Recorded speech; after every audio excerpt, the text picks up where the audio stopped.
afternoon, everyone. Welcome to your Feel Good Friday here at Women's Health and Wellbeing Services. I'm Janet, the Health Promotion Officer, and today's topic is managing our mental load. And the reason for this topic is because we are on the eve of Mental Health Week. So tomorrow, the 10th of December through to the October, I'm a couple of months ahead of myself. So tomorrow, the 10th of October till the 17th of October is Mental Health Week here in WA, and this is organised by the WA Association for Mental Health and the Mental Health Commission. It's a week in October which aims to raise awareness, reduce stigma, promote self-help opportunities, and just to promote mentally healthy communities within WA. So really important cause, and of course here at Women's Health, that's what we're here to support women with. And next week is going to be crucial for raising that awareness and offering tips for people so they can live a more balanced lifestyle. So today's topic being about managing mental load is such a relevant one for us women. It's really common for us to live a life of constant multitasking, juggling lots of balls at one time, trying to be carers, career women, family givers, managing businesses, caring for parents, all of that bundled into one. But it can take its toll. It can create a lot of nervousness, anxiety and depression if it gets on top of us. So today I'm referring to an article which I found in a magazine last year, and this is a Jean Hales publication. Jean Hales is one of Australia's leading women's health organisations, and there's a great article in here called Unpacking the Mental Load, written by Jill Stark. So I'm referencing her article in today's live video.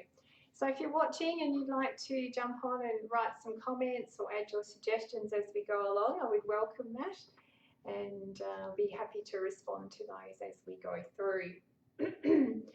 So I'm sure you can relate. You're living a lifestyle that's high-paced, multitasking. You're having to be a strategic planner for other people in your life, and you're on a constant treadmill of to-do lists and schedules and tasks that just are demanding your attention. And whilst a lot of us have the capacity to live that way, doing it constantly without opportunities to look after ourselves can take its toll.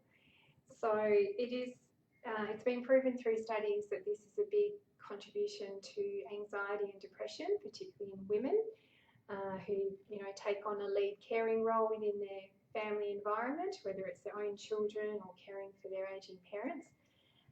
So it's really important that we recognise ways to stay balanced in that lifestyle, and ways to manage that constant to-do list or thinking process that goes on in our mind. We need to have opportunities to come down from that busyness.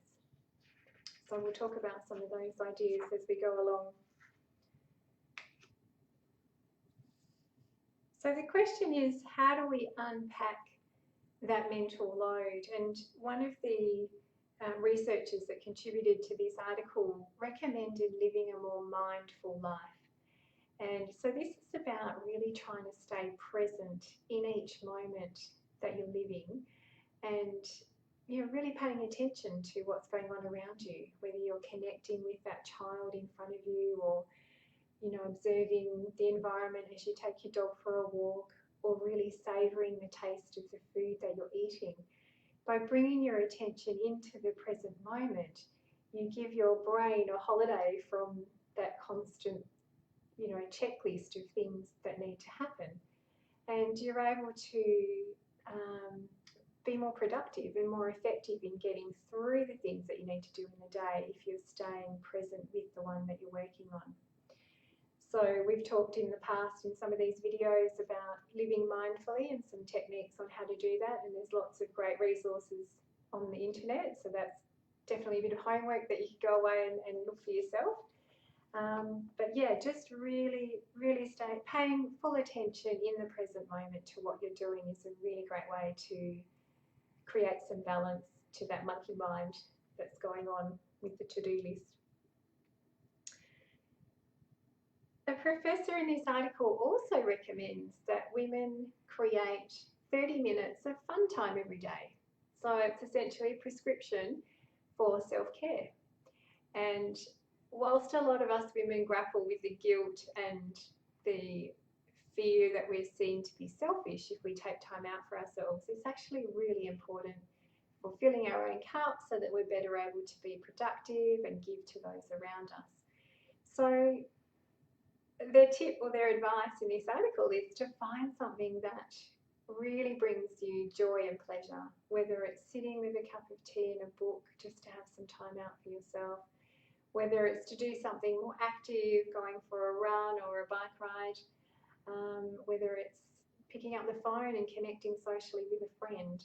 Whatever it is that brings you a sense of joy, a sense of connection to yourself, create that time. 30 minutes a day is recommended. If that's a difficult goal for you to achieve, then absolutely a few times a week and you'll notice a difference. Rather than feeling like you're constantly serving others and ticking off that to-do list, you're allowing some time for self-care and self-nourishment. So you're less resentful for having to do all those other things outside of yourself. So that's a great tip, finding 30 minutes daily to fill your own cup. The other point that is mentioned in this article is just to be really aware of your inner critic.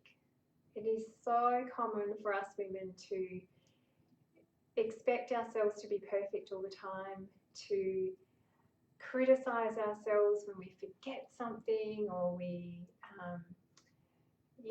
expect a certain level of performance from ourselves and we don't match that up. Perhaps we don't get everything done in a day that we hoped we would achieve. And that's when that inner critic starts to seep in and we have the negative self-talk that can really create a lot of anxiety and depression in ourselves. So raising awareness to that inner critic and catching it early, turning the comments around into something positive, focusing on what you have achieved or the beautiful qualities that you possess or something that you're grateful for, is a great antidote to the negative thought cycles that can occur when you're task orientated and focused on all the things that you need to do. So fill your cup with gratitude, be kind to yourself, speak kindly to yourself, even if it's in your own mind, as if you're speaking to a young child or a good friend. Use that same language with yourself and you'll notice that your anxiety will ease. Now, whilst we, I was mentioning we live this multitasking lifestyle, they say that women are great at doing 5 things at once. And while sometimes that's useful, it's like a scattered approach to trying to achieve something. And I remember someone describing it to me once in a way that if you're trying to write a letter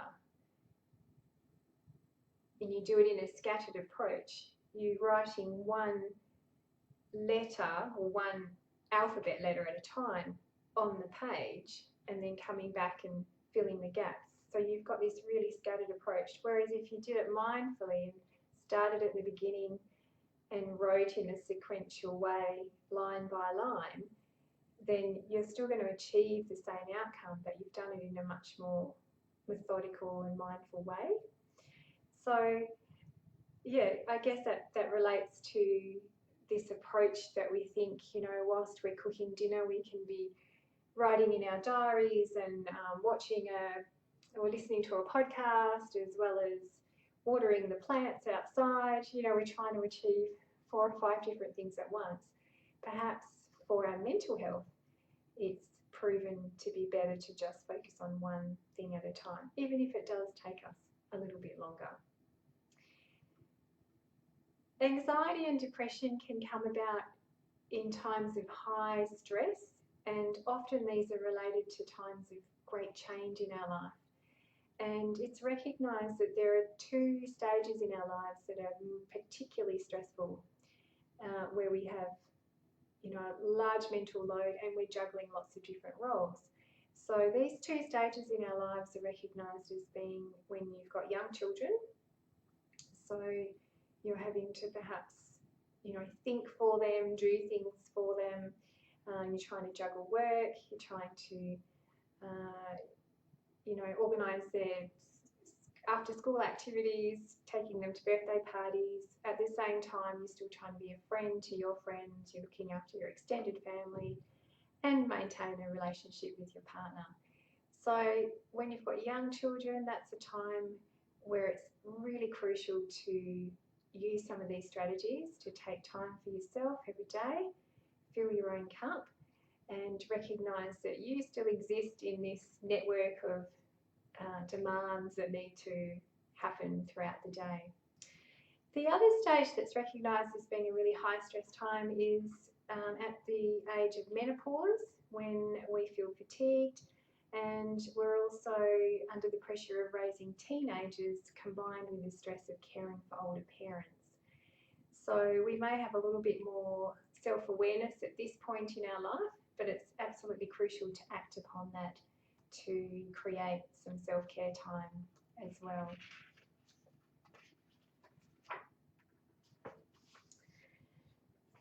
So a further tip for managing your mental load is to make a list of your commitments. So for a particular day, you might have 10 items that you would like to achieve by the end of the day, and then it's really important to prioritise them.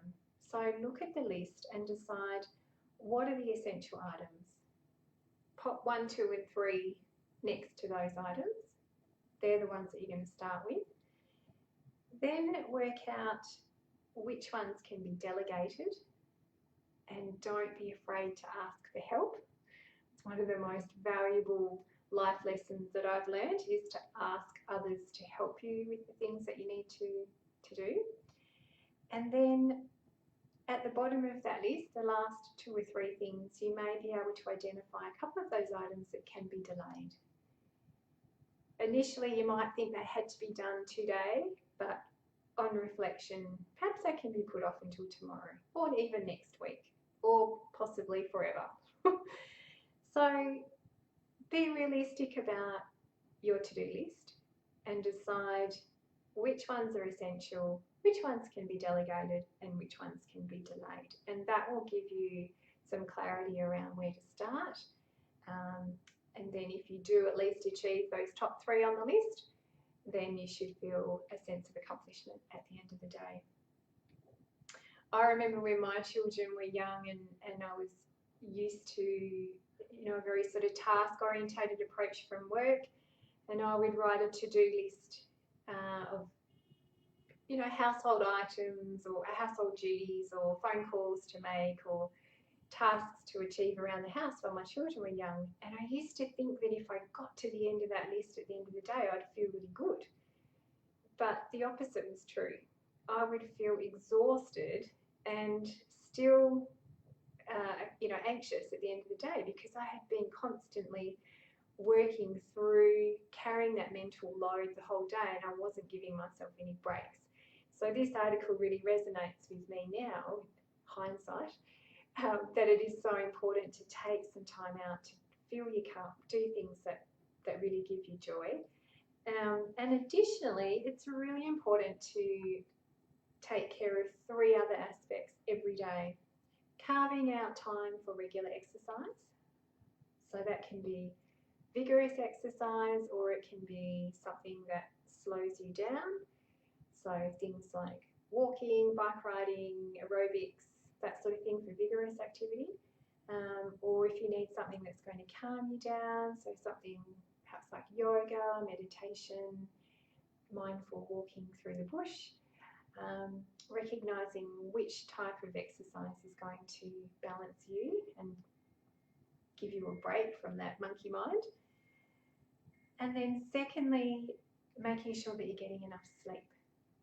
So one of the tips that we are going to put up this month for Mental Health Month is aiming to get to bed an hour earlier, and just see how beneficial that can be for you the next day by having an extra hour's sleep. So recognising that you need to get to bed earlier and have a good sleep habit, good sleep routine, because that will set you up really well for the next day. If you're lacking sleep, your mind is scrambled, you can't focus on tasks so well, you feel more stressed and anxious. So sleep's really crucial as part of the mix, the recipe. And finally, it's recommended that you pay some attention to having a balanced diet. So nutrition, not only for our body but for our mind, is equally important. So looking at making sure that you're getting a good range of all the food groups, particularly lots of fresh fruit and vegetables. So there's some, they're pretty common sense self-care tips to help manage that mental load. But the last tip that's mentioned in this article is really gold, I think, and it's something that is perhaps not easy for us women to do, but it can be achieved with practice, and that is learning to say no. If you're a typical people pleaser, or you've grown up in a family where you're encouraged to help others all the time, you may be conditioned to always say yes when somebody asks for your help or there is a demand placed in front of you. However, it's a really important part of personal boundaries to be able to say no if you can't take that on. And there's healthy ways to be able to say no without it sounding offensive to the person that's requesting your time, such as, look, I would really love to be able to help you with that, but I just don't have the capacity at the moment. That's a phrase that I feel really comfortable using, and I've certainly put it into practice, and it fits really well for me.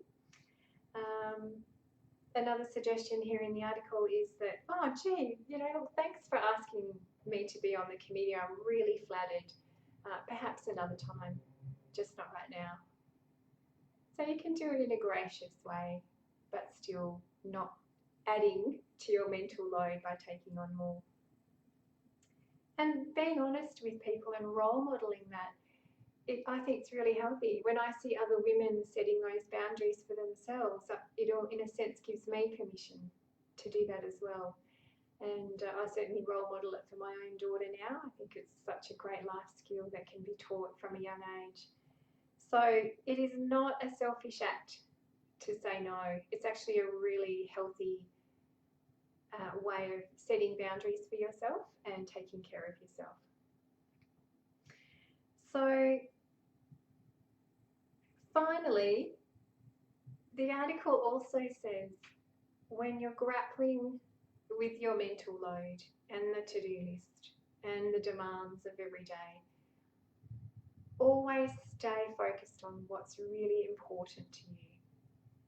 If you're really clear about what your values are, what's really important for you to have in your day or in your life, then you will make time and prioritise those areas of your life, and all of the other demands will fall behind that priority, and you will live a life that's more aligned to what's really significant and purposeful for you. And in a sense, that will also ease the anxiety of trying to match all of these other demands that keep falling on your lap. If you're really clear about the ones that are important, then the other ones can be delegated or delayed, as we discussed earlier on.